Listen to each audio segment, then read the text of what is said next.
Hey all, Peter Zeihan here, coming to you from Colorado. We're doing the latest in a series on what Trump is up to in the world, and today we're going to talk about the Chinese. Now, the Chinese are having a shit time. The demographic situation keeps getting worse. We're at the point where we're probably only a few years away from the general collapse of their labor market, and we have seen their labor costs go up by a factor of roughly 15 since the year 2000, which is one of the 3 or 4 fastest increases in human history. Financially, they've expanded their credit pool by a factor of 3,500 at least since the year 2000. For a point of comparison, the U.S. has tripled. So we have an Enron-style bubble in basically every economic subsector they have.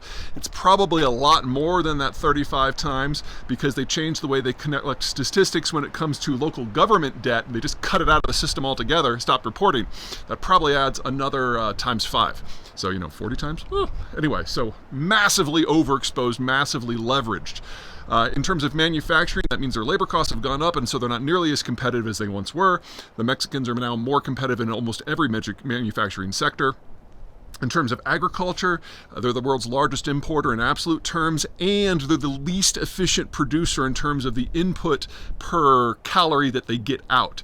And almost all of those inputs are imported as well. From a security point of view, yes, they've got a lot of ships, but they need to be able to control global sea lanes if they're going to protect their commerce, and that is the job of the U.S. Navy. So if you ever have a fight with the U.S., there goes their entire economic and development model.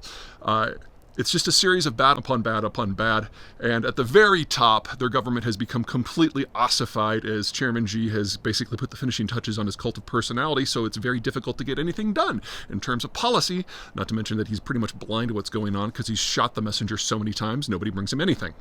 You put all that together, now is a great time to push against the Chinese and just knock them over the edge so they can fall into the dustbin of history. So, what is going on with U.S. policy towards China is almost the opposite of what Donald Trump said he wanted to do during the election campaign. He took a very hard anti-China line, and one of the many impacts that Donald Trump had in his first term is he changed the conversation in the United States about China from potentially being a partner to definitely being a pacing threat or a foe.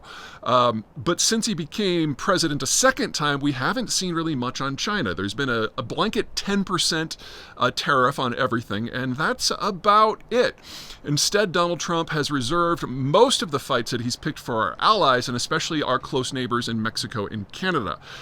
From the Chinese point of view, this has been not just a reprieve, but it's allowed them to continue doing what they're doing and shoving products into the American market, because ultimately, in a world without China, the United States is going to have to build out a massive amount of industrial plant in order to produce the things that we used to get from East Asia. And there is no way that that can happen unless it's hand in glove with the Canadians and the Mexicans in the NAFTA system.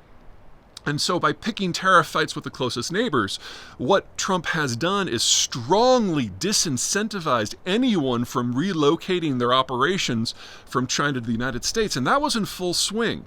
Calendar year 2024 and 2023 saw the greatest declines in foreign direct investment into the Chinese system that we have seen in ages. In fact, last year, total new investment into China was only $4.5 billion. We haven't seen a number like that since the early 90s. Companies were running to get out and get into the North American market, but at a stroke, Trump's tariff policy has frozen that in place, which is setting us up for a combination of factors that is really problematic. Because if we haven't built out enough industrial plant to replace the Chinese system when it crashes, we're just not going to have stuff. Now, the road from here to there was always going to be difficult. We're talking about an environment that is not particularly conducive to industrial expansion. And the issue is capital and labor. It's largely a baby boomer story. When you retire, you liquidate your savings, you move out of stocks and bonds into cash and T-bills, and the money that used to fuel economic development and credit in the broader system shrivels up. Well, 2/3 of the boomers have already retired. 2/3 of that money is already shifted over. So I'd argue that the rough tripling of capital costs we've seen in the last 5 or 6 years is largely demographic driven. It has very little to do with the economic cycle or policies at the Fed or Trump or Biden. It's just demographics.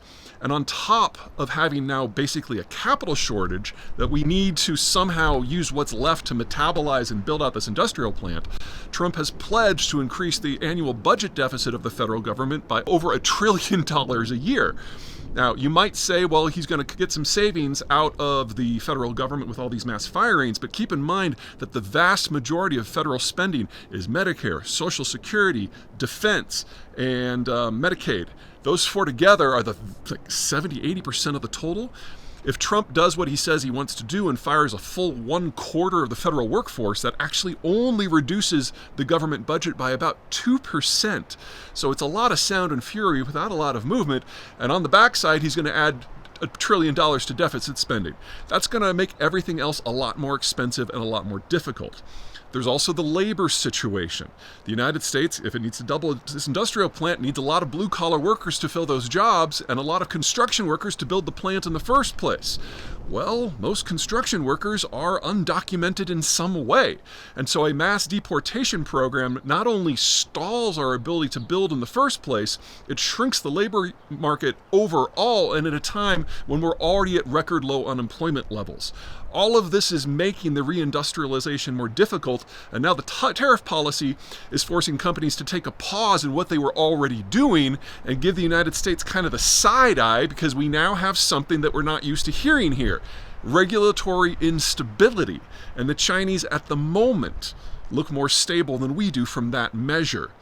And this is obviously a problem, unless you're Chinese, of course, because what Donald Trump is doing right now is granting the Chinese that most valuable of geopolitical commodities: time.